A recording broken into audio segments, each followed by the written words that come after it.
Hey there, welcome to What's Your Why podcast, where we engage in real conversations with writers, musicians, directors, actors, and creators about the fire that drives us, the fear that shapes us, pain, imposter syndrome, and everything in between, and how it all evolves as we grow. My name is Jay Pemberth, and my guest today is Donovan Clark. He's a filmmaker, director, and founder of Full Notion Media. He started out grinding in LA, doing PA work, background acting, learning every corner of a film set. I actually worked with him for a long time. He worked his way into the Grip Union, spent years on major shows like Westworld, American Horror Story, Station 19, and he had stability. Then he walked away from it all, not because it wasn't working, but because it was working too well. He was comfortable, and comfort meant he wasn't creating the things he actually wanted to make. So we're talking about what happens when you leave such a cushy job, chase an uncertain dream, the pain that changes him, changes all of us, and how losing his father in 2020 forced him to ask harder questions about what he was building with his life and whether struggle actually makes better art or if that's just something we tell ourselves. Check it out. Here's my conversation with Donovan Clark.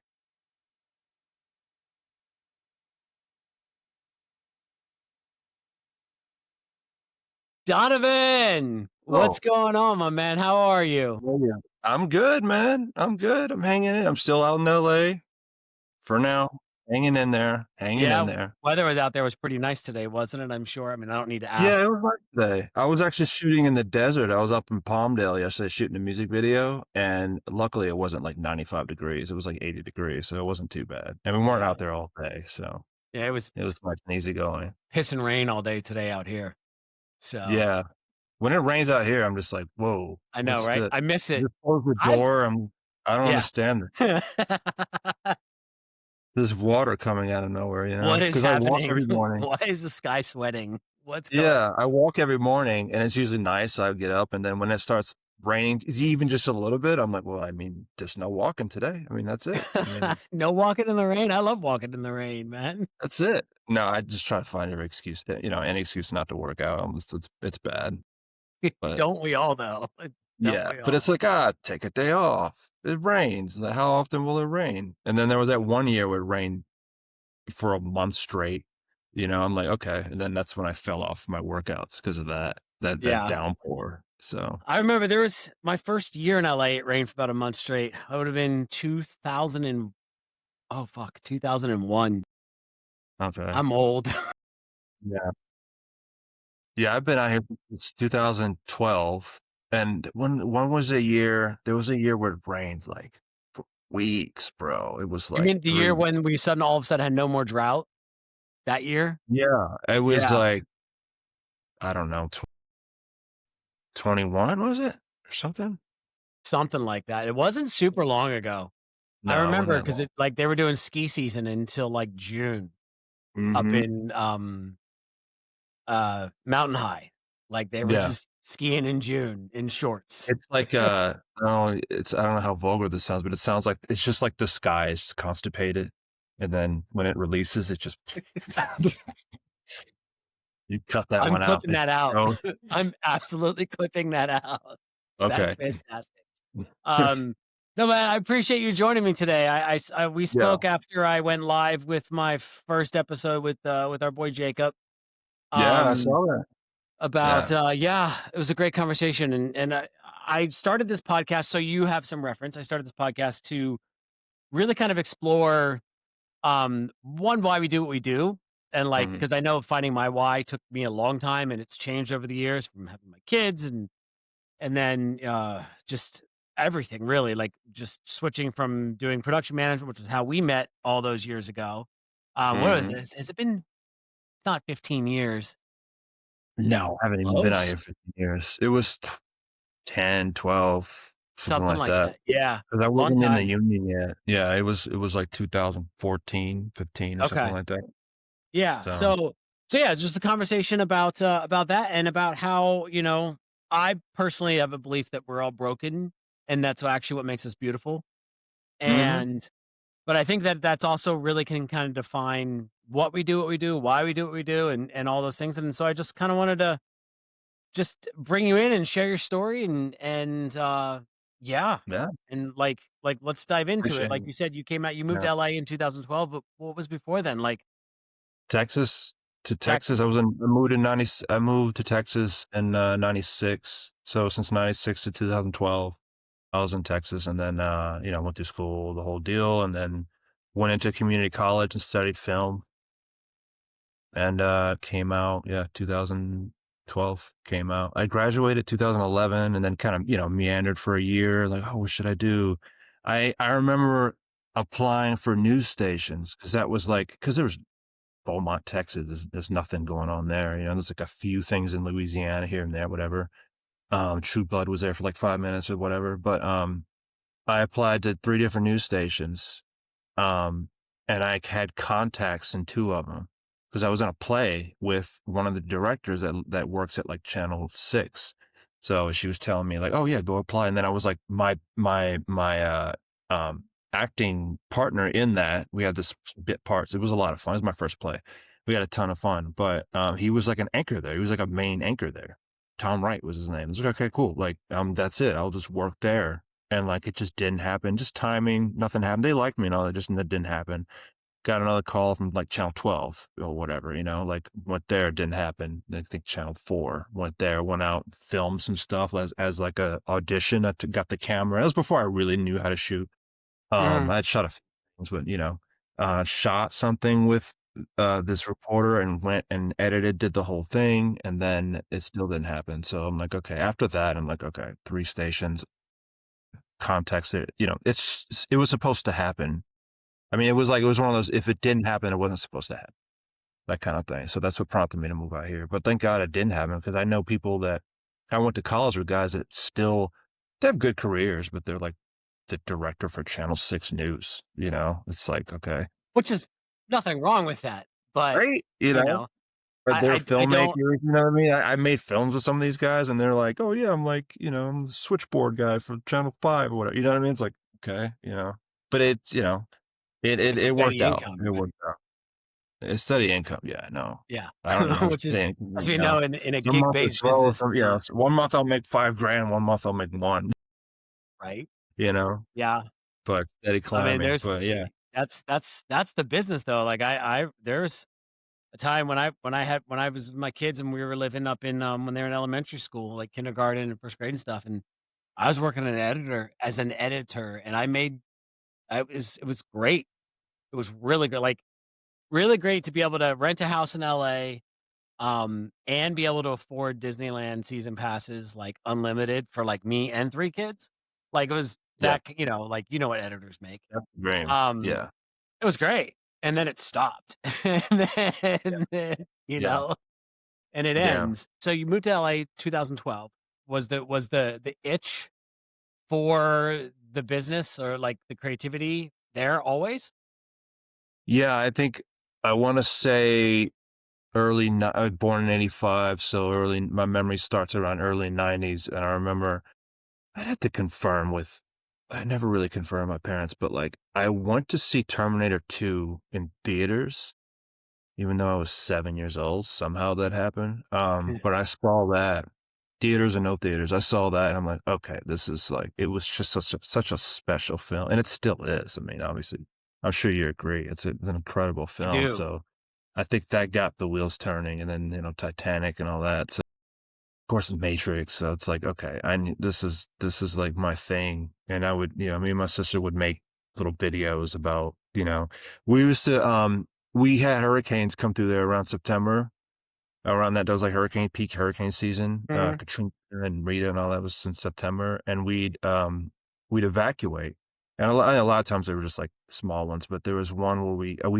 I just saw Memento, the Christopher Nolan movie, mhm. and Great we film. made basically a short movie. I wish I could find it. It's called Running from Lily. It's Hurricane Lily. We were evacuated, and we just recorded everything. And then we know how there's the black and white section in the movie where it's like Yes.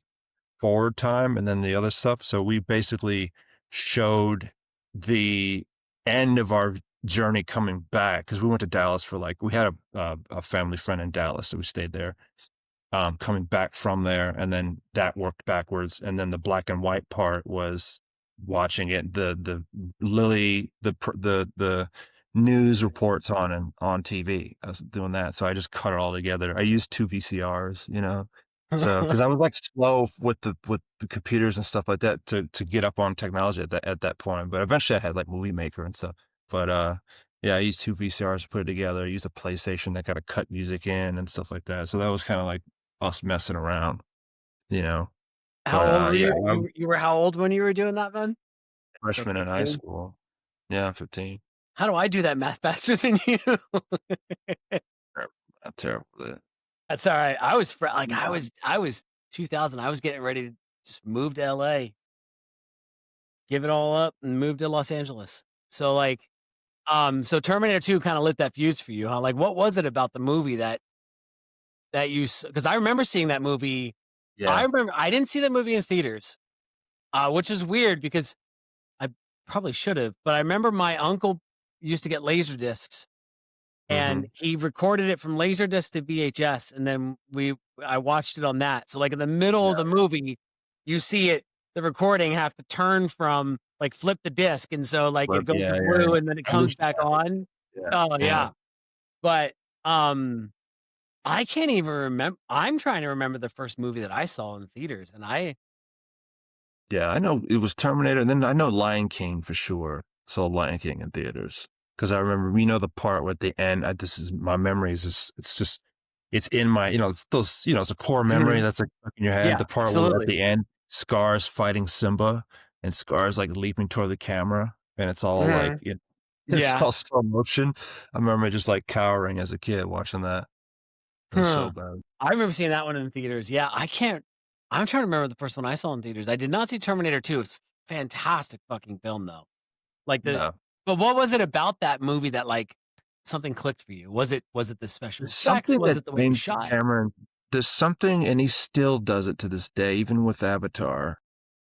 There's like a heart there that I can't even explain it. It's something that I always try to capture as a filmmaker because, you can be a great editor, you can be obviously the cinematography was amazing, and then the visual effects, all the practical visual effects was incredible. It still holds up because it's all practical, right? Because even in HD, like it's like, oh, you can see the rotoscoping. It's like, no, there's no rotoscoping. That was a real thing, because it's Mhm. still so that just dazzled me, and then there was a lot of Terminator, like, people don't remember, but there's a lot of Terminator wannabes that came out back then because I used to watch, like, on HBO and when we had we had, like, the it was just HBO or just Cinemax. At late at night, they would play these, like, B movies, basically, like, these, like, nothing B movies. But it's just I think with Terminator, I mean, it stands obviously, it's not a B movie, it stands out even above other A movies. There's something that the Sarah Connor thing, the way that I've never seen to this day, there's never been such a huge transformation between the first version of Sarah Connor and the second version. Because I remember that blew me away. Even though I think I saw the second one, I might have seen the second one first because I was too young to see the first one, and then maybe later I'm pretty sure I saw the second one first.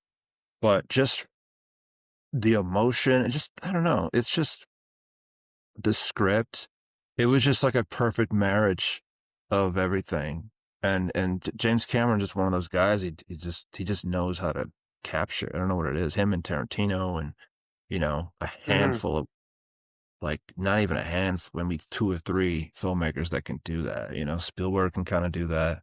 I'm trying to think of something specific that really did it for me. But Arnold's performance was just like I believe that guy was I was like, "Okay, this Yeah. has this crazy accent, and he's just built like a, brick shit house." Wall. So it's like, Yeah.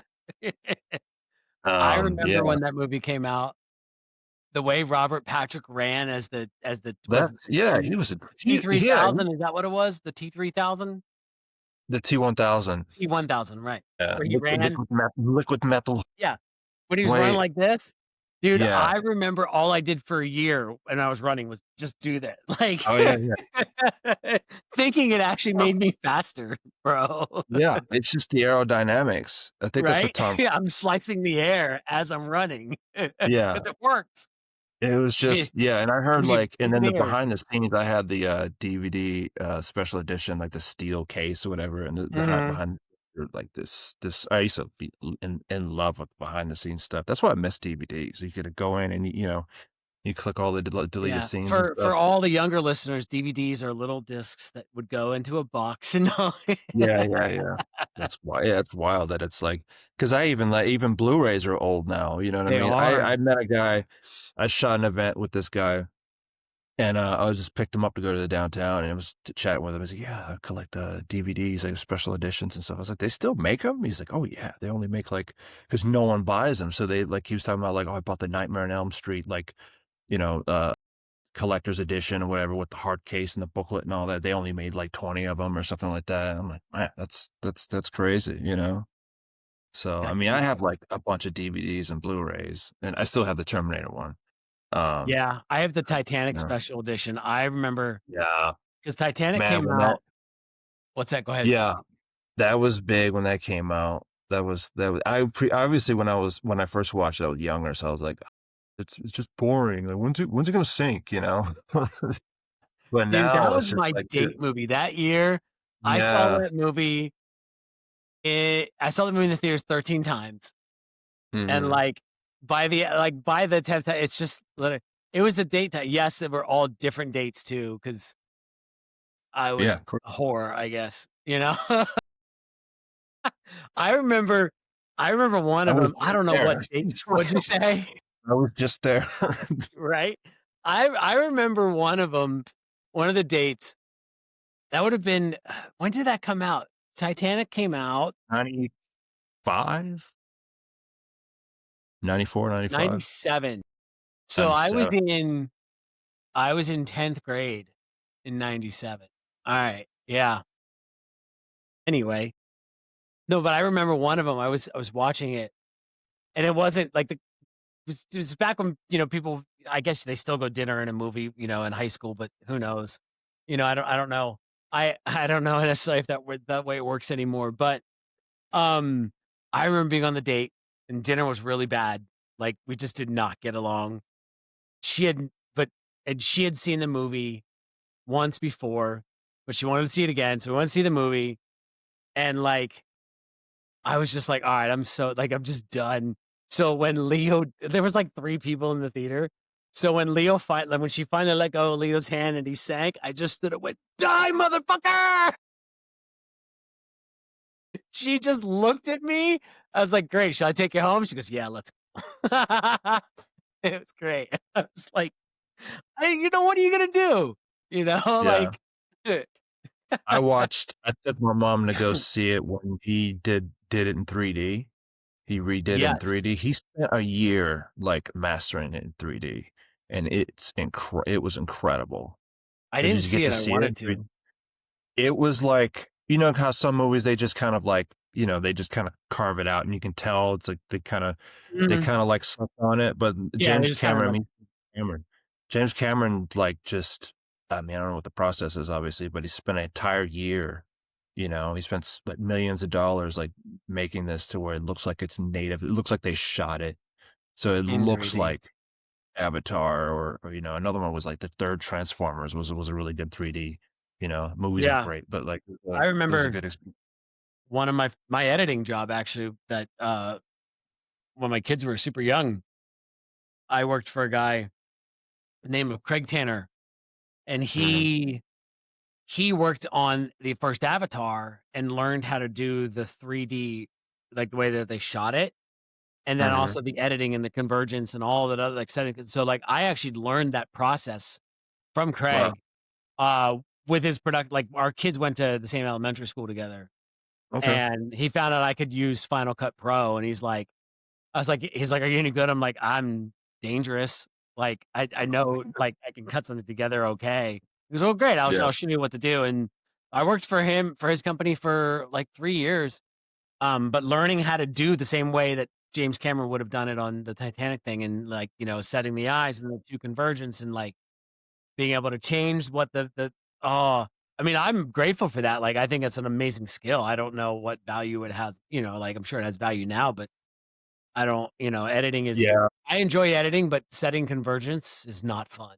It's Yeah. super tedious Well, work. I'm sure, like, because the depth mapping has been around for a while. I'm sure AI is gonna just take over that whole process of I mean, making some. what are your thoughts? Let's skip ahead. That's actually one of the questions I had, but let's just go with it. What are your thoughts?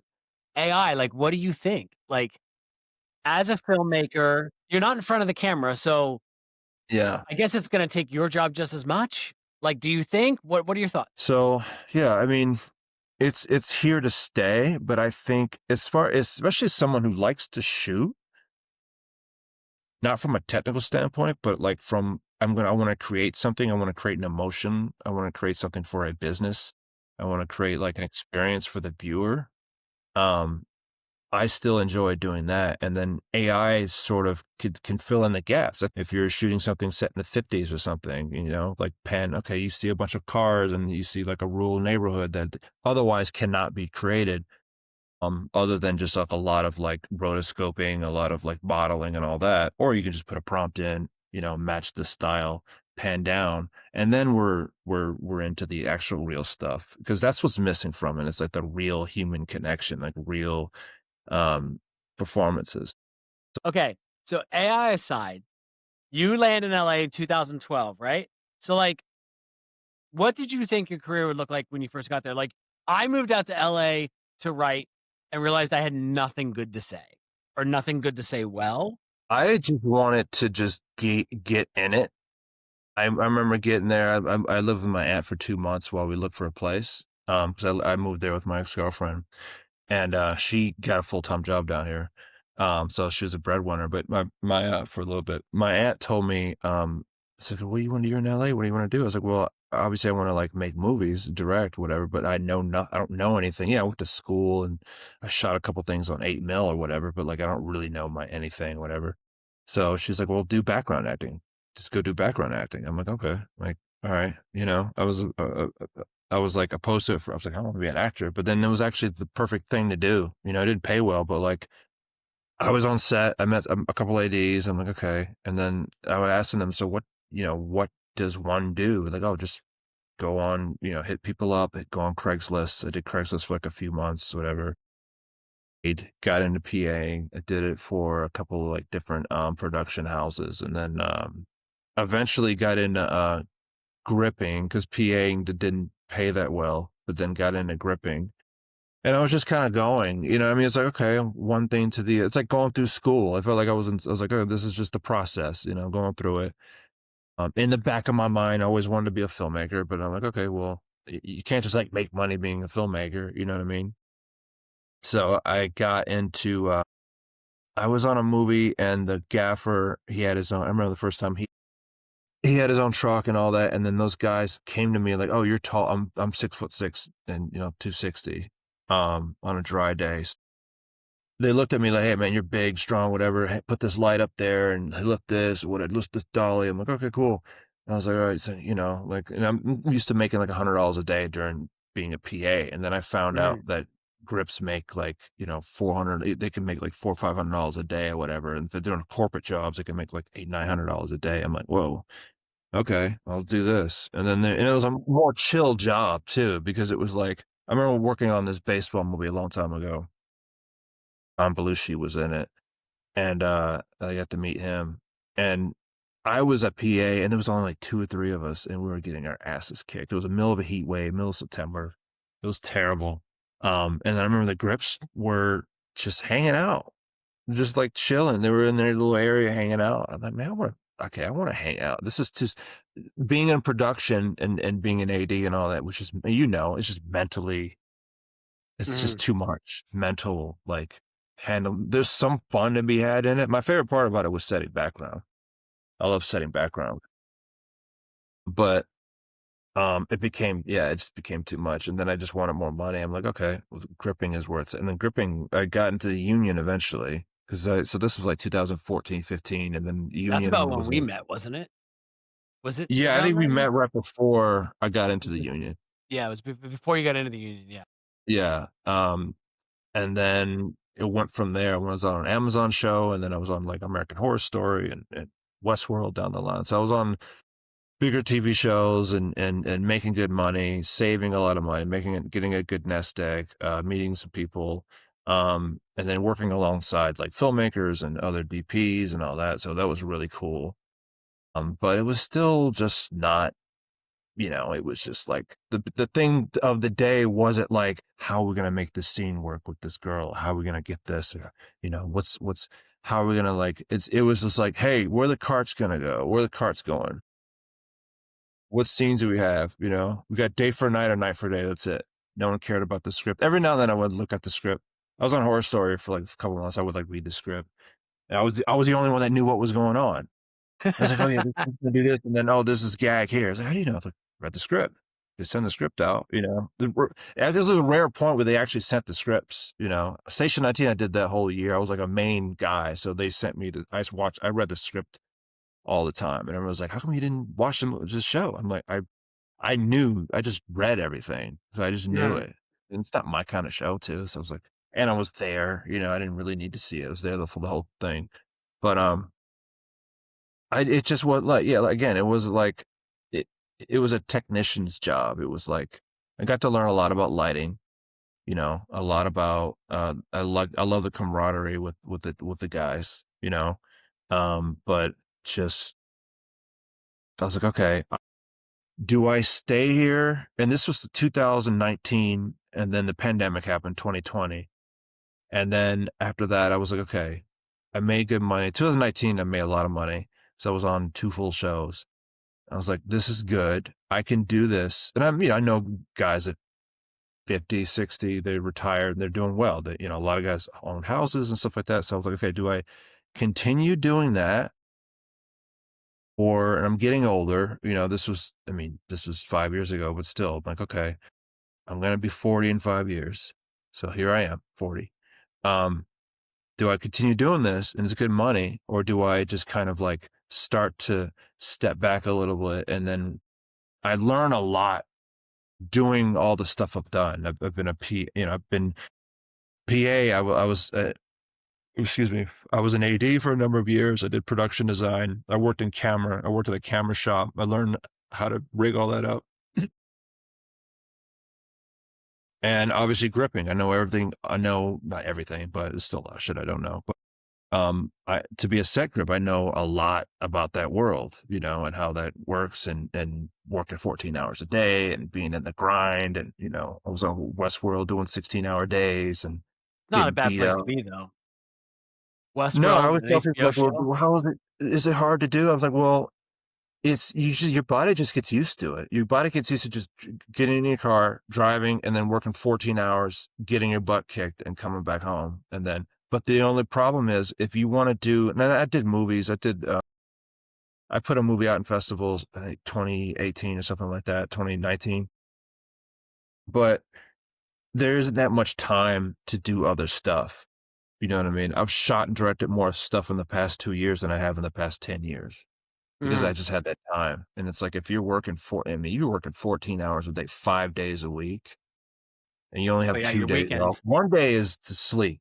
So your Mhm. Saturday, you're just sleeping, you're doing your laundry or whatever, and then Sunday, you're going out with your friends and doing whatever you wanna do, or you're writing or whatever, and this is with no kids.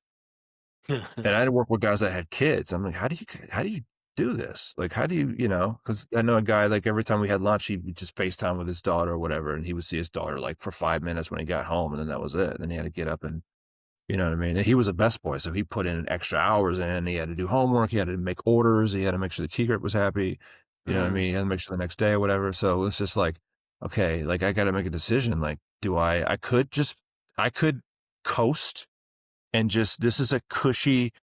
And it's funny when people laugh when I say it. It was a cushy job. Like gripping's hard. I'm like, it's hard until your body gets used to it, and then you're just there and you're just doing it.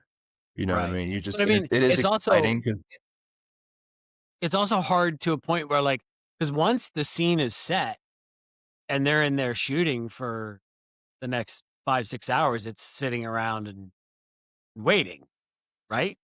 Well, Like, it's waiting to the next setup. You're waiting to right, the for the next next. setup, yeah. Yeah. Yeah, So it like, if they're gonna depends. move the camera, but, Yeah. like, If yeah, if it's a I mean, brief it's still show. grueling, like, I don't wanna defeat that, like, it is absolutely, like, I remember watching you work on on the film on the shorts and stuff we did, like, when Yeah. back at was it Slater Hall Driving that Productions? truck all the way up to the top of that mountain.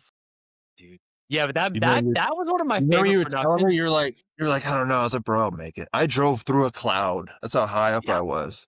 Dude, You know, I I was like, loved I "Dang." took Shannon up there. We were out in LA June last year, I think, and Mhm. I took her and the girls up that mountain because I'll never forget that, man. That was so cool being up there and the clouds, and you Yeah, just saw an ocean of cloud, and the LA's just underneath, and it was like, yeah. I gotta go back there. Yeah, that was a fun shoot. that was That a was fun fun. shoot. Yeah. Yeah. And that's the thing. I enjoy more. I Another reason I mean, I direct, but I shoot for like money. I shoot because you still can't make money directing. I'm not there yet, but as I still enjoy shooting smaller stuff because it's just smaller. It's just, I mean, it's less money, but it's more creative. It's more like, okay, let's do this. And like someone else can, like a PA or whoever's helping out can have an idea. I'm like, okay, yeah, let's do that. Let's do that. So I just love the creativity of like the smaller core group versus like, I've been on like the finale of Westworld where there's like a whole city of trailers and there's like 500 people running around. And like, that's exciting, but it gets old. It gets old, you know? I remember the first time I was on American Horror Story. I've been on other shows, but that was the first like recognizable show. And I was Right. like, oh man, Sarah Paulson and Evan Peters. And like, this is like a show, like it wasn't even a show I liked. I watched. I was like, oh, I know this show. Like my mom knows this show. This is cool, you know? But dude, 6 p.m. calls on stage. It didn't make any sense because I think Sarah does movies all the time. Evan Peters is off doing X-Men or whatever. And then you have, what's her name? Lena, like basically all the stars, they're movie stars and they fly around all the time. So we had to go around their schedules. So we would start at 6 a.m. and like Monday, Tuesday, whatever. And then it would go into like 4 p.m. Wednesday and then 5 p.m. and then 6 p.m. Not even for night stuff. Then, I mean, it's for night stuff, but it's like it's inside the stage. And I'm just like, they are aware they can just make it look like it's night here, right? They don't actually need to shoot it at night, but it was up for everybody's schedule. But it worked out for me because a lot of the older guys are like, they don't want to do it because they got families. They're not trying to work late nights and stuff. So it allowed me, and it was this other kid, that other dude they got into. So it allowed me to get all my like industry days because there's different brackets of days. But that one allowed me to get the actual industry days where I can go and take all my classes and be like really, really in Loco 80. Mm. I'm trying a lot of different things, but like I would not have been able to do all the things that I'm doing if I was still gripping, and it's a mindset thing too. It's a mindset and it's a comfort thing because if I'm on a TV show, like I had some buddies that just got done doing, this is a show. Have you heard the show Palm Royale on Apple TV Yes. with, Yeah. I did the first season of that. I did like half the first season of that because I was still kind of walking away, and I Where'd got they offered shoot these. that at? They shoot that in LA? Yeah, I shot that here. Um, I forget which stage. All the stages meld together, but yeah, they shot that here. It's pretty cool. Like Allison Janney, and it was Ricky Martin's amazing, man. Ricky Martin's cool. He's dope. You would have never thought that he's been famous for so long. He's just like reminds me of like someone who just got his first job. He's like so like giddy and stuff like that. Really cool. Still looks young and everything. But they offered me that, to do that. I'm like, man, I can't, you know what I mean? Like, you know, I was almost gonna do Westworld season 5. I was almost like, because and that's the show you get beat up on, but like I enjoy the guys there. Like that everybody's fun. They're, we're messing with each other, making fun of each Mhm. other, whatever. Family. And Aaron Paul is fucking cool. Tandaway Newton is like nutty, but she's really cool. She has this thing with googly eyes. She'll stick googly eyes all over you. I sat down. I'm not trying to be a name dropper thing, but the whole podcast we're talking about celebrity. But I remember I got on the my first day in Westworld, sat down, whatever, and then we happened to be near like where Aaron Paul and all them were chilling because they weren't in it was all stage, but they weren't like in their trailer. They were just hanging out. They're just walking Mhm. around. Right. And Tendai Newton like goes up next to me and like, "Hi, how are you?" I'm like, "I'm good. How are you?" Like, "Can I touch you?" I'm like, and Tandaway Newton. I remember her from like Mission Impossible 2 back in the day, and you know what I mean. Like I'm Right. like I wasn't thinking right, you know what I mean. But it was more of like a you know like Yeah. yeah, it's like I don't want to like Not a do creepy thing. something. No, it was just she was being No, not a respectful. crazy Yeah, I thing. It got was you. more like a boundary thing, you know, because we were still Yeah. kind of COVID, you know, whatever, you know what I mean. Um, but she just stuck like googly eyes on me, so that was her whole thing. And then I talked to her driver, got you on. It was like googly eyes on the back of my head, whatever. I'm like, okay, and I forgot they were there. And then she gave everyone a jar of these googly eyes to everyone at that rap, and I'm like, and I just sent it. I just sent it to my mom, whatever. I think I took put it as like. Well, I was like, That's "Tatum, she gave you this?" I'm like, "Yeah." Like, she's crazy. She's nutty. But I was almost gonna I was like, "You know what?" 'Cause I told myself I didn't wanna do another full show, 'cause I was like day play. When I was on Palm Royale, I day played on, like, 2 other shows. And so a lot of times it's better to do that because of taxes. 'Cause I would do like I remember did Keenan, and I did, like, 2 other I think I was doing Palm Royale while I was on Keenan and then some other things. It's great to do that because then you bounce around, you're not just stuck on one show. mhm. When I was on Station 19, it was just like, you know what I mean? It's Gets just like monotonous. Yeah. yeah, like a day player would come in, and I would ask him like, So how is it out there?" You know, how's it out there in the real world?" Do you You know? know the irony of you saying that like working on Westworld or Station 19 or Palm Royale, these shows that all these people watch is monotonous and like it's just like, oh, I want to be anywhere else but here. Yet there's like millions of people who'd kill to be on those sets, like getting Depending googly how eyes. yeah, What's that? depending on how depending on how are they on that set, how are they That's true. what's their job on that set, you know? If That's someone's true. like, "Hey," if my director friend that he's directing a feature, pretty soon, it's gonna be like a small feature, like $1,000,000 whatever, you know what I mean? I probably So wouldn't even get feature. paid or anything. But I told him like, "Hey, man, I wanna just be your shadow. I'll come out and just get your coffee Mhm. for you. I don't care." You know what I mean? Because that's a different thing. You're like there with you're there specifically with the director. I mean, yeah, if like the producer or something was like if if you get your, you got some big stuff brewing, like whenever you get there and you will, Donovan, Thank you. come on, help me out, man. Come like just whatever, just be on set with me. I'm like, yeah, dude, I'll drop Dude, everything and just come out there. Cause that's a the different, one when that one goes, which we won't I don't yeah. When no, that no, one yeah, goes, you know what I'm talking about. When that one goes, like, yeah, yeah, absolutely. That is a Donovan come and hang out. Let's do this. yeah, Yeah, let's do it. right. Well, yeah, you're in But it. I mean, look, man, there's nothing yeah. like being on set.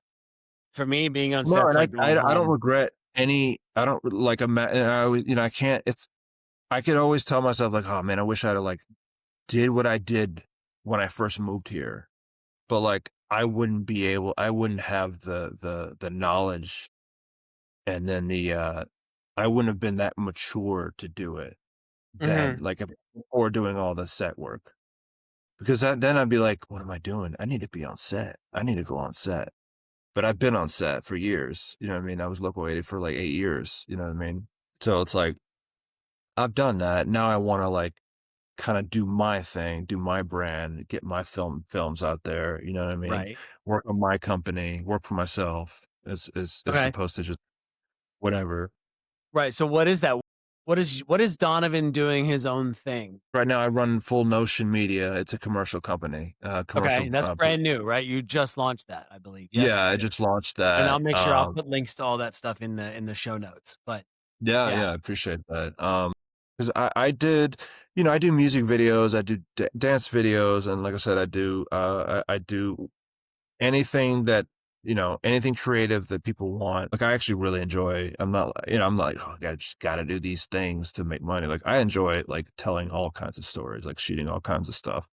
So, but I landed on the commercial thing finally because I was like, okay, music videos are great, demo reels are great, but where the money really is business owners, and that's where I can Mm, really, really shine, right? Because if you're doing it, you have to kind of adhere to what the business wants and what their brand is. But if you're dealing with an artist, it's also their thing too. You know what I mean? It's like artistically, it's their thing. It's not really, and right. then like, yeah, it's a different thing, you know, if you're like even directing something for an artist, it's not your thing per se because they're creative as well, you know? Um, but with commercials, it's kind of a different thing. But yeah, going back to your question, what does it look like now? I think continuing this, and then obviously, I have the agency code, which is a short film sci-fi. It's about AI. And it's like a mostly black cast as well, which is good because there's not a lot of actors working, and there's almost no people of color working. You know what I mean? Mhm. So, and then there's a whole thing. Don't want to get into that, but there's a lot going on there. But I think it's gonna speak a lot, and we actually shot it. We shot it a minute ago, and then we kept adding to the short. We kept kind of adding ideas to it and kind of fleshing it out. And it kind of aged like wine because it's like when we first shot it, AI obviously was in the conversation. Now it's like mid conversation. It's climaxing at this, I mean, it's everywhere. you know, Yeah. it's everywhere now. It's on everyone's mind now, and instead of like a few people's minds. So that's going to be exciting. That's in festivals now. And I think we get picked up for, yeah, I think we got picked up for indie shorts so far.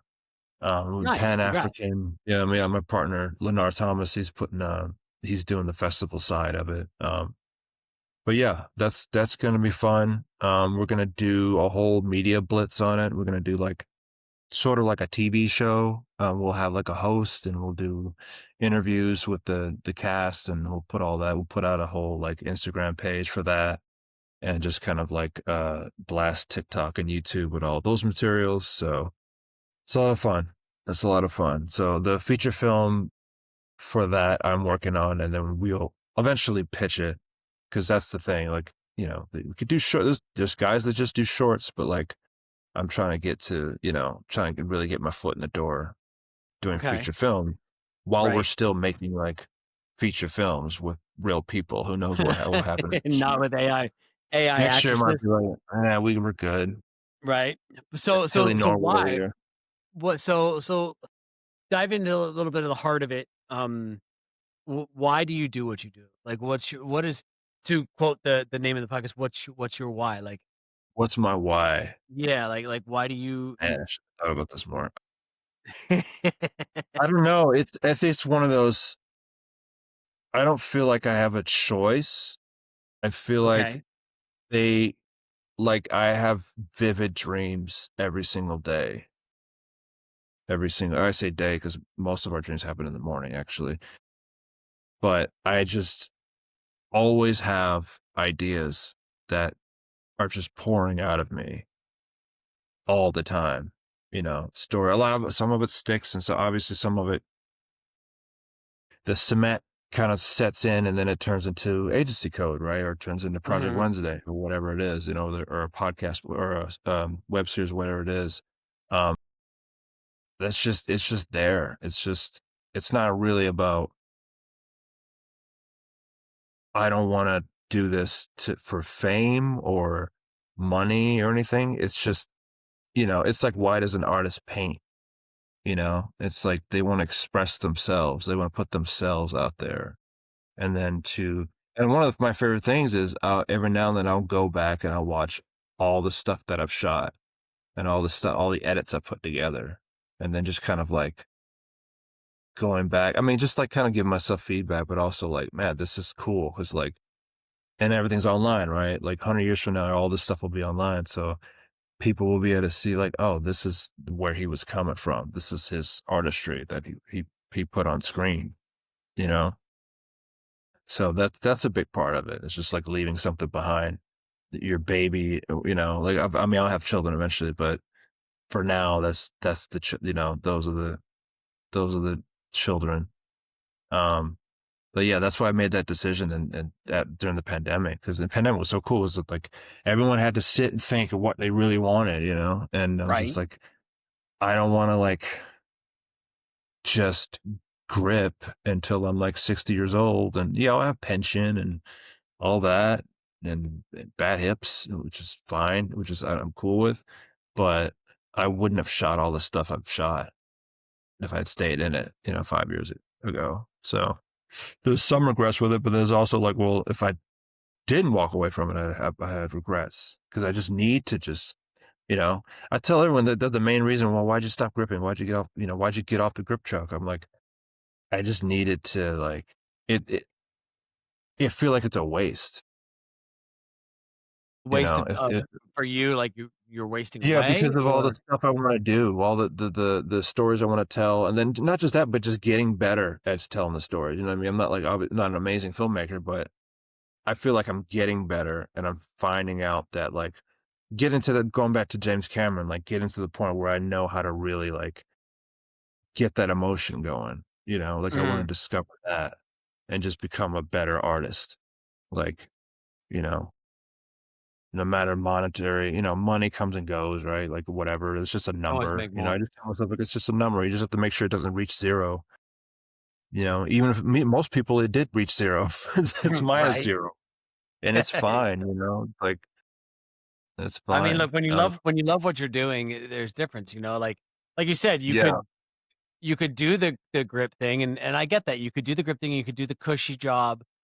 Um, I mean, it pays great. Like you make a damn good Mhm. living doing that. You can afford to buy a house in Los Angeles doing that, for a Yeah. long time, which says a lot. But at the same time, is it feeding you anything? Is it feeding your soul anything that you Yeah. want to do? And it sounds like it wasn't.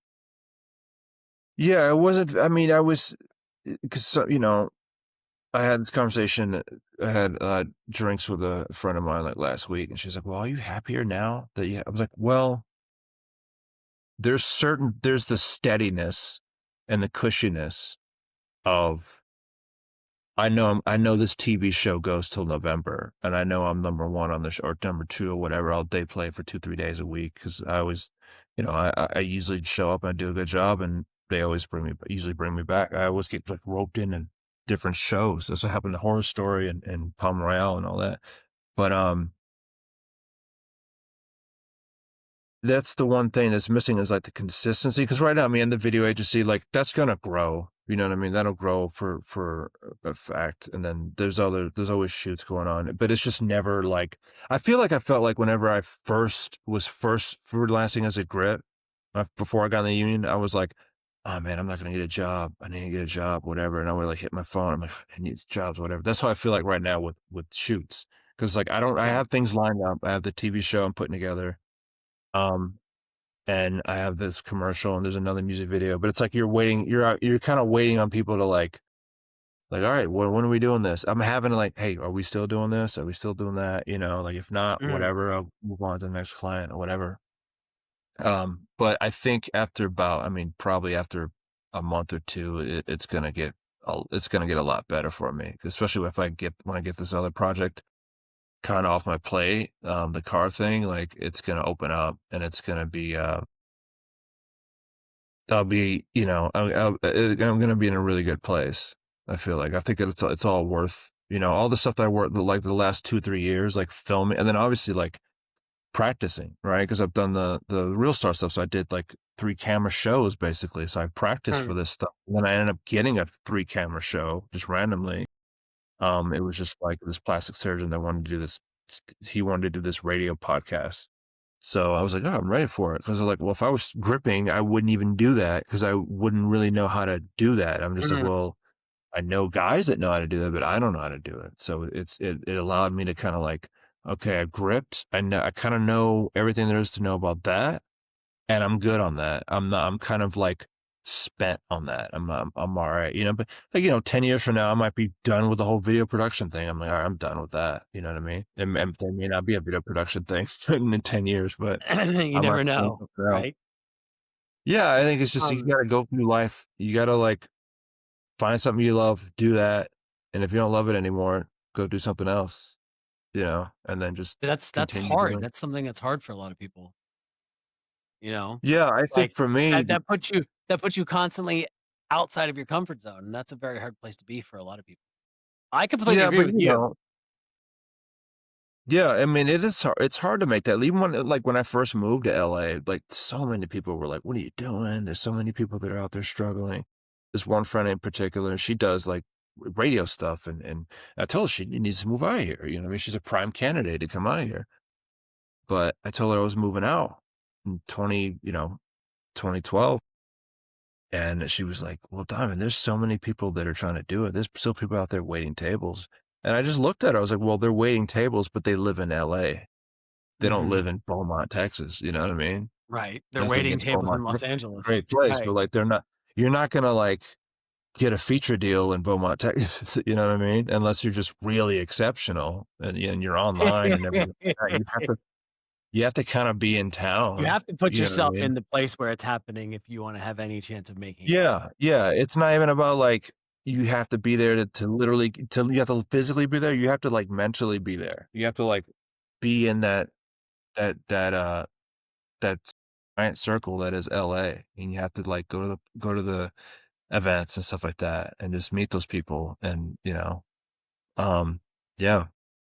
Yeah, that's what it's all about, man. It's just like, we live once, we live once, we We die live once. once. That's true. Yes, and Yeah, we die. Yeah, we do. We live once and we die once, right? And we get yeah. broken plenty of times along the way. Yeah, Um, yeah, and it's been a so, struggle, I've had uh struggles, but oh, absolutely.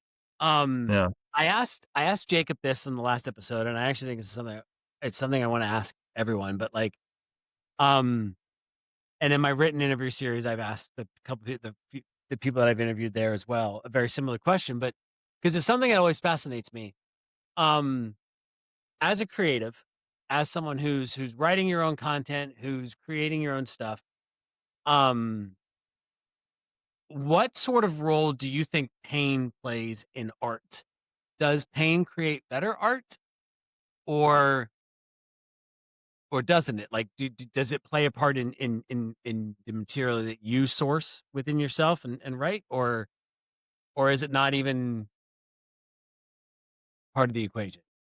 I think when we go through something that's painful, and I've been very lucky, in 2020, I lost my dad. That was, like, obviously the most painful thing I've experienced, and I think if you can draw like, if I'm ever making a movie, if he was still alive and someone hired me to "Hey, I want you to make a movie about this guy whose dad just died." I can probably make a good movie, decent Mhm. movie. I could probably imagine or just interview people that whatever, but Right. having gone through it, that is that would be an opportunity to, like, okay, I can express my pain through that, and if someone's watching it who also lost it, they can get it. They like, okay, they feel that. So it's useful in in that sense. Um, I also think that, like, it's tough because, like, I haven't been I've had kind of a cushy life. Um, I mean, I'm assuming, Jacob's been through some stuff, because I've talked to him, but haven't really talked to him in depth about what he's been through. Um, but I do think pain in that sense can, like I said, if you have it, if like he was saying, what did he say? I think that when you break up with people, that's what you make the best songs, right? Mhm. Yeah, he did. He That's talked about that, what yeah. made a I career was out of, talking on like, the phone this morning about that actually, yeah. yeah. He did. He sent me a new So song, and I was like, "Fuck." yeah, and I think it's like a reflex or like a protective, survival instinct of the brain because it kind of like, okay, this traumatic thing happened. Let's focus on this. Let's Mm. turn it. Gotta turn it. Let's silver lion it. Turn it into a positive. And I feel like my brain's sort of like that. That's why I try to do that with with any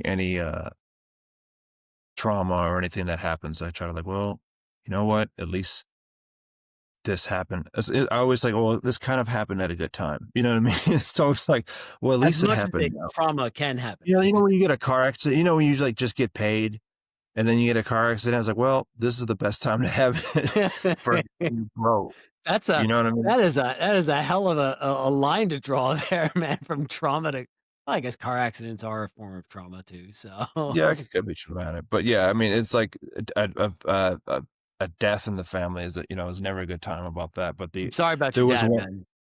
Yeah, man. It's, you know, it was a rough one, but the silver lining, like this, if there's one silver lining, there was no, there was no real, like, getting us ready for it. There was no, he's diagnosed, he's in the hospital, he's, you know, like, we don't know how much he has to live. There was none of that. It was kind of a sudden thing.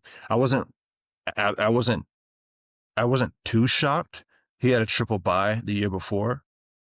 So I wasn't too shocked, but yeah, it was just, it kind of happened and then I just kind of had to deal with it. I'm like, this is like a fucking, you know, sorry, No, cursing, you but this is like I've been cursing a the whole shot time. to the face, you know, it's like a Mhm. truck in the face or whatever, you know, so you just had to deal with it. Just had to deal with it. But, yeah, I mean, as far as like trying to stay on topic here with the pain, it's a tough question. Yeah, it's a tough question. And like I said, it does provide opportunity where like, okay, yeah, I know how this feels. I can make this art to where, you know, like me and my partner talked about agency code and we were talking about the relationship between, I mean, this kind of gets away from pain, but like relationship between these two siblings. And I'm like, oh, I know this because this is my relationship between me and my sister. And then there was some, you know, there was drama there, but like, and some, you know, small little amount of pain, but like, I know that, you know, it's like, you know, you write what you know, it's Mhm. like the mantra for screenwriters. So, but, yeah, let's see, I'm just trying to put some more butter on this bread here. Pain. So I think you actually like you were saying, is pain necessary for art? Is that Yeah, what you like, were do you talking? think yeah, do you think it's necessary? Like No, I okay. don't think it's. I mean, I always think of comedians. Some of the best comedians are the ones that went through drugs and had shitty upbringings and stuff like that. Right? Right. Because back to the survival instinct of the brain, it's like you have to laugh things. Like Robin Williams went through, you know, there's a lot of stuff going on with him. But he's one of the funniest men alive because what he went through and his depression or Mhm. whatever. You know what I mean? But then you have Jim Carrey, who didn't really go through a lot of stuff. He had a good relationship with his dad and everything. He's like hilarious, you know. So you have like, Right. you know, you have both.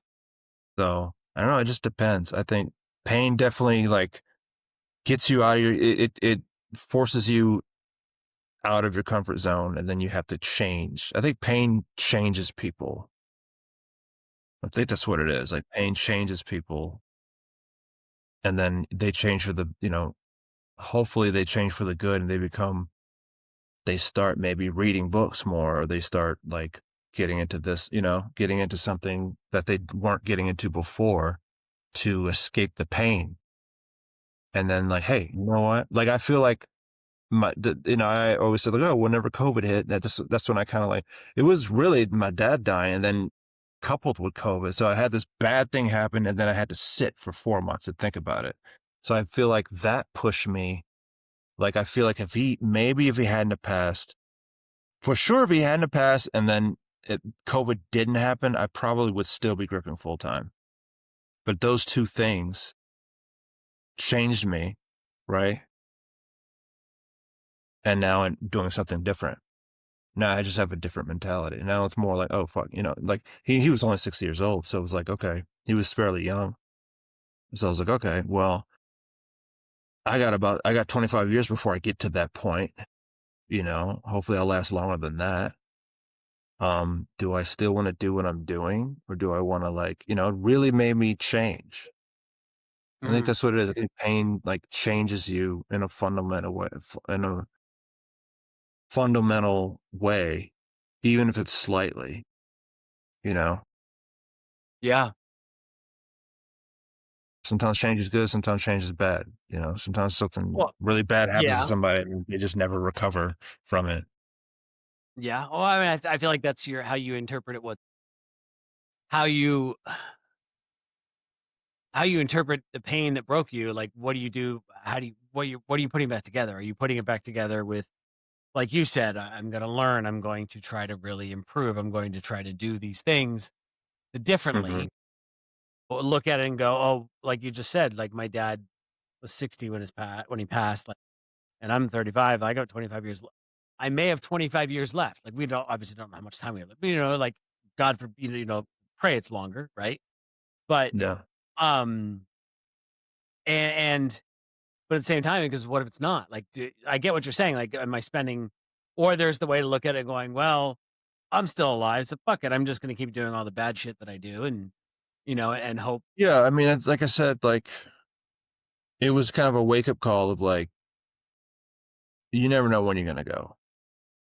You know what Right. I mean? You never really know when it just it happened like that, happened quick, so it was like, okay, and COVID happened, and then I thought I was gonna be, like, walking everybody thought I was gonna be Walking Dead when it first happened. I'm just like, "Okay, dad just died. It was already the worst year of my life, and then COVID happened." I'm like, "Well," It's and just I one started more laughing thing, at it. right? Well, it's a bad year, man. This is not good. He passed away because the shutdown happened in March. He passed in February. He Oh, passed. jeez. I was on a show called Penny Dreadful. It I was a know that 9-month show. show, long run. So he passed, and then I was supposed to work that morning. Obviously, just went straight to the airport, and then stayed for 2 weeks, and then came back and finished up like last 2-3 weeks of work. And then we were rapping, and they were talking about COVID-19 or the coronavirus or whatever, because it Mm, wasn't even called. It was coronavirus from China. And one guy, we were like, because when you rap, with gripping, it's just like putting the carts together, like we were actually building a truck for Paul, who was the key grip for Penny Dreadful, because he works on Barry. So Barry was starting back up. So we were like prepping for that. So we were getting this other show started, and they were mentioning the coronavirus, and like, oh yeah, that's not gonna thing, whatever. And I'm just like, yeah, it's not gonna, because I was just I got really sad because it was like, oh, because when you're working, you're just going and you're not thinking, right? But then when the work was gonna stop, I was like, oh no, now I have to deal with the grief. right. So it was like that was in the back of my mind. I was like, oh no, now I gotta like, damn it, grieve or whatever. Which I'd done plenty of it before, but now I was like, now I really have to sit. Because they were like, why are you coming back from work so soon? I'm like, what am I gonna do? Just sit at my house and just sulk? I gotta make money, man. Um, but they announced the shutdown, and then I was like, oh man. And luckily, I was dating somebody at that time. So luckily, I was like, me and her were kind of shacked up, and we were doing our thing. I wasn't alone, you know what I mean? So I take comfort in that. Mm. Um, yeah, I think it definitely like I don't know. I don't think it broke me, but it definitely like changed me. So, what's been the hardest part of this journey for you?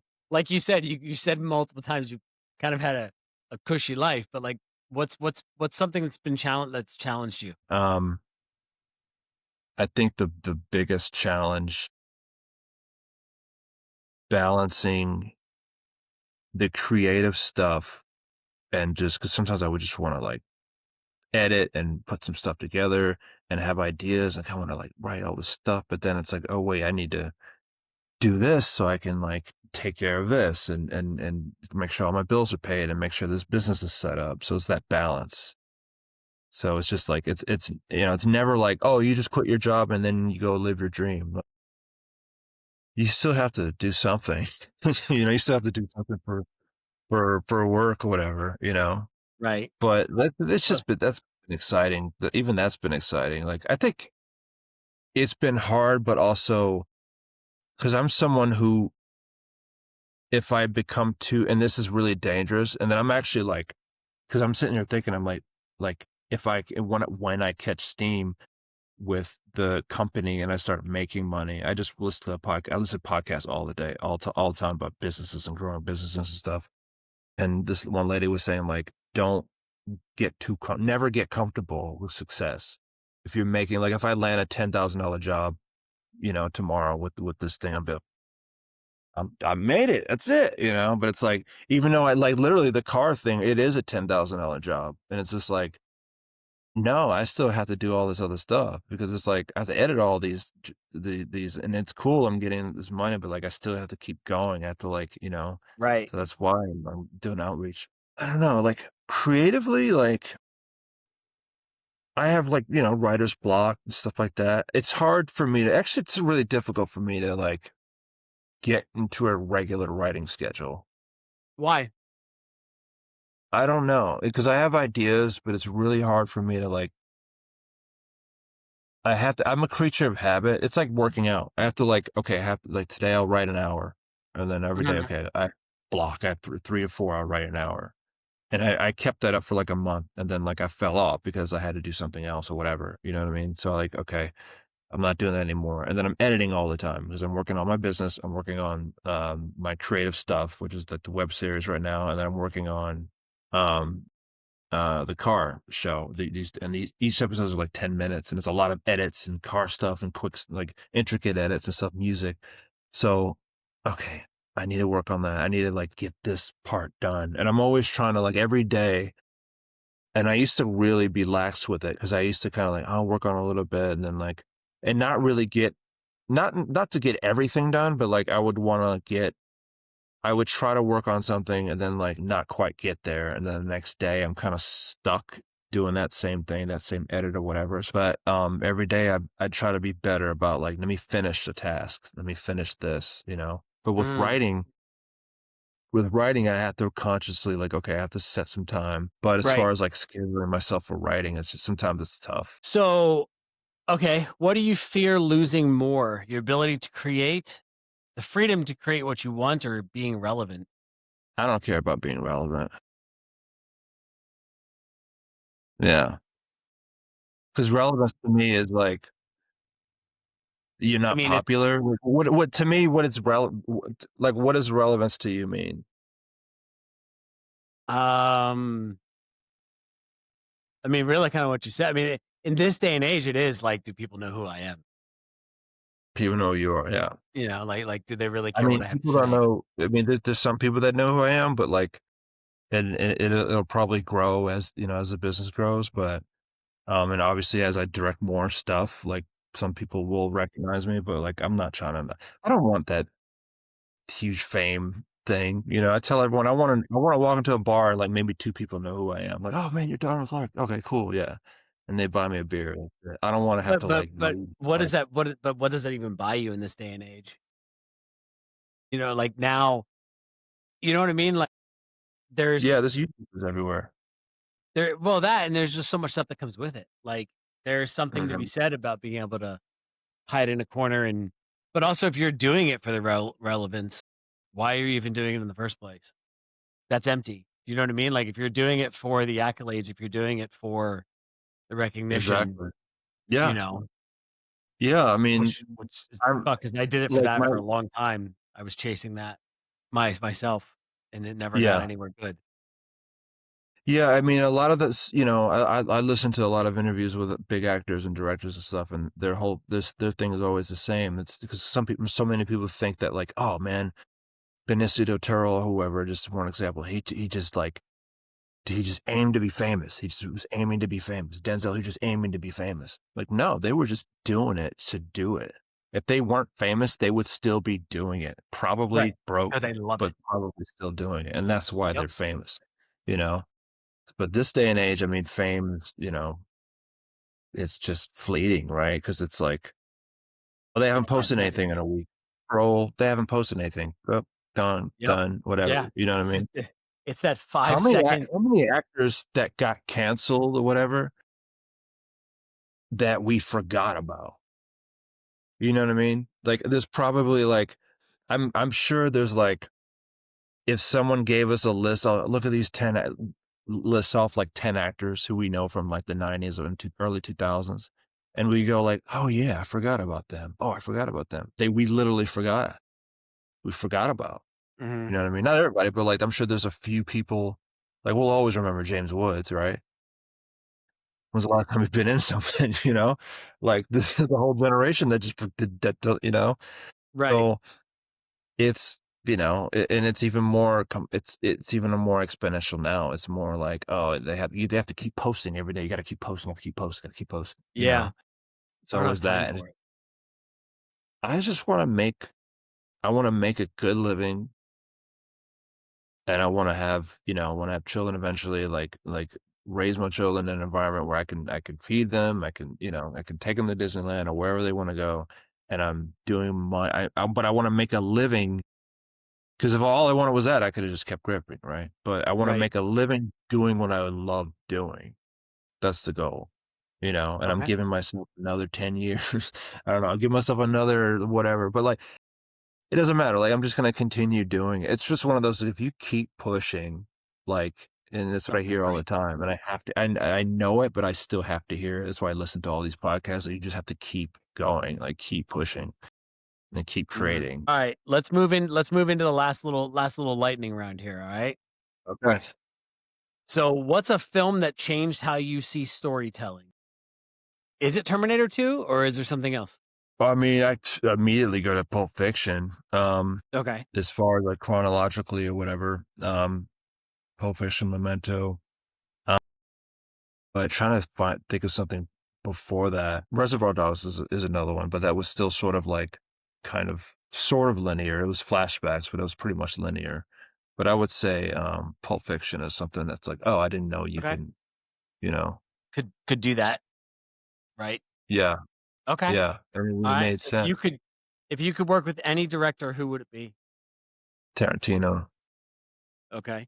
And the What are reason why is because I mean, you have James Cameron, you have Spielberg, you have Nolan, but those movies, anytime I watch, you know, uh, Leo with Nolan, with, Inception, Leo can do his thing, Tom Hardy can do his thing. But if you put Leo in Django, Leo has never done that before. You've never seen him do that character that way in any other movie. He's never really played a villain, but not just a villain, but just that way. And you look at like Kurt Russell in Death Proof. Like you see Kurt Russell, Big Trouble in Little China, whatever, but the way Kurt Russell played that was just like a different thing. So I'm not going to say his name, but I have a friend who's friends with Tarantino, and excuse me, I'm not that person. Like, oh, I want to meet him. Like, but I asked him, like, I was like, man, I always wondered how did he get the actors to just do those performances? People don't think about that with Mhm. Tarantino. They just obviously the writing and the tension, the beginning of like Inglourious Basterds is like just a showpiece for tension. I hope he does a horror movie as his last movie. That'd be badass, a horror movie, because he would make a killer horror movie. But I would work with him because yeah, I would want to know how to get those performances out of actors because I was a filmmaker. Did your friend ever answer the That's kind of question? my huh? Did your friend who's friends with him ever answer that question? Well, no, he was saying he gave me that was kind of a lame answer. He's like, Like a "Well, yeah, he canned shoots answer? everything in order. He shoots everything in order," was his answer. I'm like, there's a bunch of movies that shoot in order. I was like, how'd you get Jamie Foxx to do that? Because Jamie Foxx is Jamie Foxx, but he's different. Like Daryl Hannah, that breakout, that role in Kill Bill. I've never seen Daryl Hannah do that. It was like a resurgence. Did you think that after Look Who's Talking To or whatever, John Travolta could do what he did in Pulp Fiction? Do you think that, oh, that's just him? Oh, they just let Travolta do his thing. That wasn't Travolta doing his thing. The Tarantino did something to him. He said something to him. I want to know what he said you know what I mean? There's Fair. no way, like, Okay.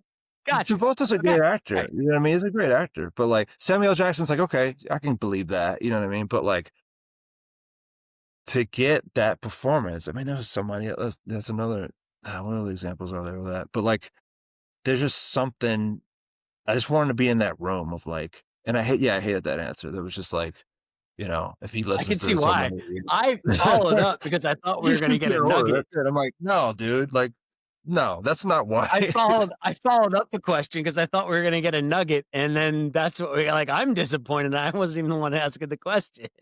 Yeah, it was really disappointing. That's just that's like literally like, oh, all right. Like, Yeah, okay, yeah, yeah. But yeah, I sure. always think of that. Then this Nolan, Nolan is he has his weaknesses. He has his strengths, but he also has I'm not shitting on Nolan, but um there's some things like Inception, right? There's something in his don't know if he wrote it, I think his brother wrote it, but there's just something kind of cold about Inception's a great movie, but there's something cold about it still, you know? I still think arguably his best film is The Prestige because it's not something he wrote, it's something he based on a book, and Mm, Prestige had a good amount of, like, heart behind it, but I would love to work with Nolan too, just because of gotcha. how his mind works, and a lot of my first movies were I was trying to do the whole Nolan thing too. I did with Project Wednesday, I tried to do that with, like, kinda going back and forth and, you know, and but it didn't it turns out you have to really know what you're doing to make a movie like that, so, like, the he is a genius in that respect because he can make a movie like Oppenheimer where there's 4 different timelines going on, and then it all kind of, like, makes sense, you know? It all kinda, like, strings together. So, He's oh, yeah, good. I love working on He's a master with that. Yeah. So yeah, what's the best Tarantino, like creative yeah, what's the best creative advice you've ever been given? I think back to actually, yeah, he gave me a director mentor of mine, he was saying I wrote something, and I gave it to him, and he it was a sci-fi 'cause I write, you know, that's my thing, and he was saying, like, "This dialogue is too indirect. It needs to be more on the nose." And I was always told, "Don't write on the nose dialogue." Mhm. But I took that too far, and I would write, you Okay. know, Project Wednesday, I think the reason why Project Wednesday failed and it's a short that I wrote a feature for and all that, that's I'm still trying to pitch. Um, it's too I guess it's just too nebulous, it's a little too cryptic the way that everyone talks. It's not like crazy Shakespeare or anything, but it's just like nothing's really direct. You can kind of get what's going on, but it's not really, you know, so my mentor was telling me, like, "Just think about Inception." Like, you know, going back to Inception, like, he has to, you know, Leo has to get to his kids and he has to go into this dude's mind to do that. Like, boom, it's simple, you know, it's not elegant sometimes, it's kind of blunt, but it's simple. So that was a good nugget of information, um, which I should have known, but that, you know, that was one of the piece of advice I got. And then, Okay. yeah, What's the another one was like, just let the actors kind of do their thing because I used to have the whole movie in my mind where like I want this to do this and then this actor's going to do this. So I would have it too much in my mind. I would have I would have like notes for everyone like this is what you're feeling, this is what you're feeling. So another piece of advice okay. I got was write what you write and then give it to them and then don't even like don't tell them what you're thinking. Just let them interpret it. And then what they do not always gonna be better than what's in your head, but they might be better than what's in your head. You know, I Right. remember we put out a, Okay. we or Agency Code, we put out a thing. We put out a, ad for, to cast, one of the characters, and then my partner was like, "Oh, put like a" he put like a Samuel L. Jackson-like character. I said, "No, don't put that." He's like, "Why?" He's like, "'Cause everyone's gonna be doing a Sam Jackson impression, and then you're taking away from what they would do if you didn't have that there, because they want the part." They're trying to get the part. So they can just go they'll just go and do a Sam Jackson thing, but then you're robbing yourself of what could have we've gotten if we just took the Sam Jackson thing out, Right. you know? Absolutely. Yeah. Yeah. Makes sense. Okay. What's the worst advice you've ever been given? Someone told me one time to, like, shoot and edit or someone told me to just, like I met a director that he just does shorts, and he was saying, like, "You just have to do, like, a lot of shorts."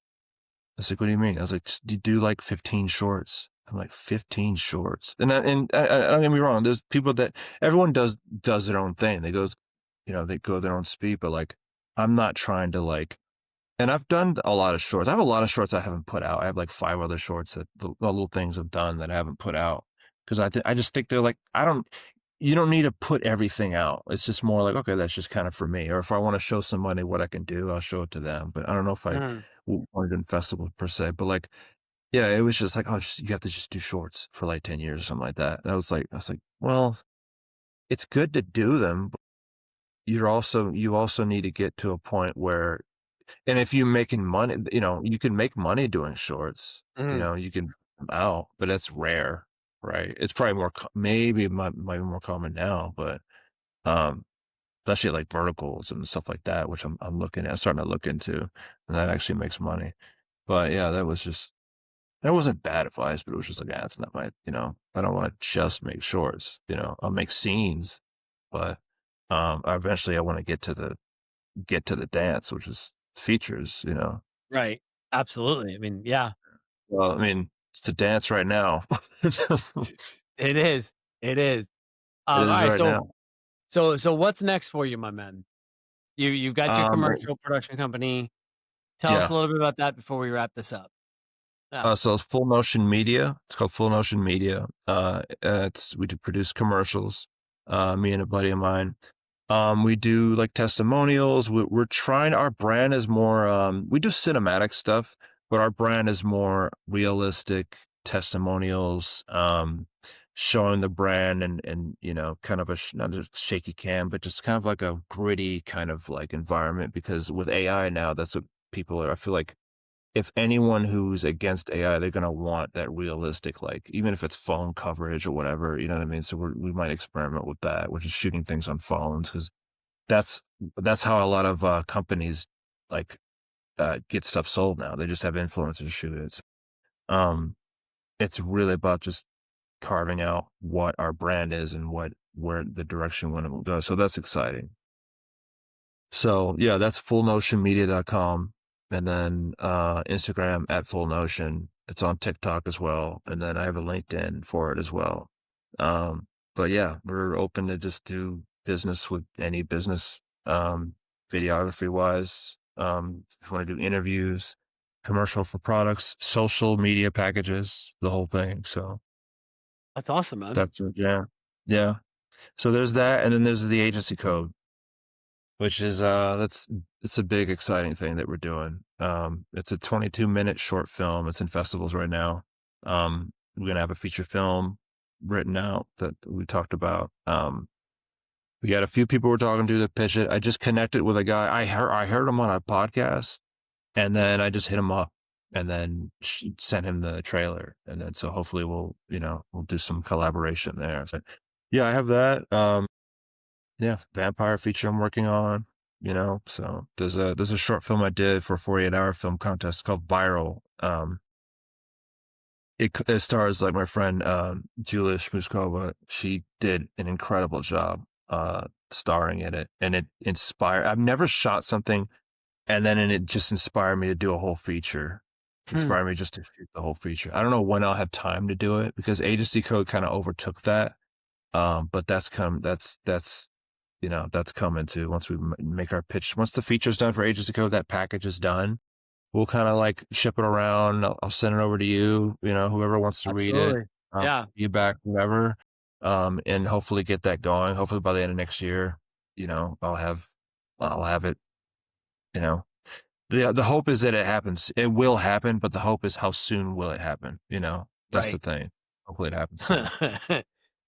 It's always dude. It's this Sometimes when you business. hear those stories, it's like, "Oh, it took me 15 years to make this thing." I'm like, "I don't know if I wanna spend 15 years Hey, getting if you this love it, done," I mean, if it's something you love, absolutely, But Yeah.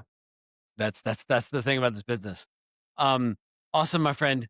I appreciate you taking the time today to sit down and rap for a little bit for what Yeah. 2 hours now. I love it. Was it 2 Um, hours? yeah, it Damn. is. You Joe Rogan me, man. You Joe Rogan me. Like, "Oh, it's 2 hours already?" Dude, I love Wow. it. I absolutely love it. I appreciate it though, man. But it is 11 o'clock here, and I got to be up for class in like six Nice. hours. So, Plenty of time to um, sleep. but I love you, dude. I really appreciate you taking the time, I and love you too, and man. uh, and we will connect soon. Donovan, thank you for sitting down, my friend. That was a long conversation, but a great one. Some stuff I didn't even know. We had lost touch for a few years. And I'm sorry again. Sorry about your father, my friend. That's a journey. That is definitely a journey, and my heart goes out to you. Can't imagine. That's episode 2 of What's Your Why. If you want to check out Donovan's work, please head on over to fullnotionmedia.com, where you can follow him on Instagram, Donovan Clark Director. I'll put both of that information in the show notes for you guys. His sci-fi short, The Agency Code, trailer just launched today, I saw. Please go check that out. That'll be in the show notes as well. And next week, I'm sitting down with my pastor, JP Robles. We're We're talking about creativity, finding your voice, imposter syndrome, and his journey through faith and life. It's a bit of a different conversation than I've had so far, but it's about the same thing: what drives us, what breaks us, and how we rebuild. Thank you for tuning in to What's Your Why. You can check out What's Your Why on anywhere you get your podcast, so please don't miss it. Remember to subscribe. And remember, what broke you made you beautiful. And your story matters because you matter. I'm Jay Pemberth. Thank you for listening.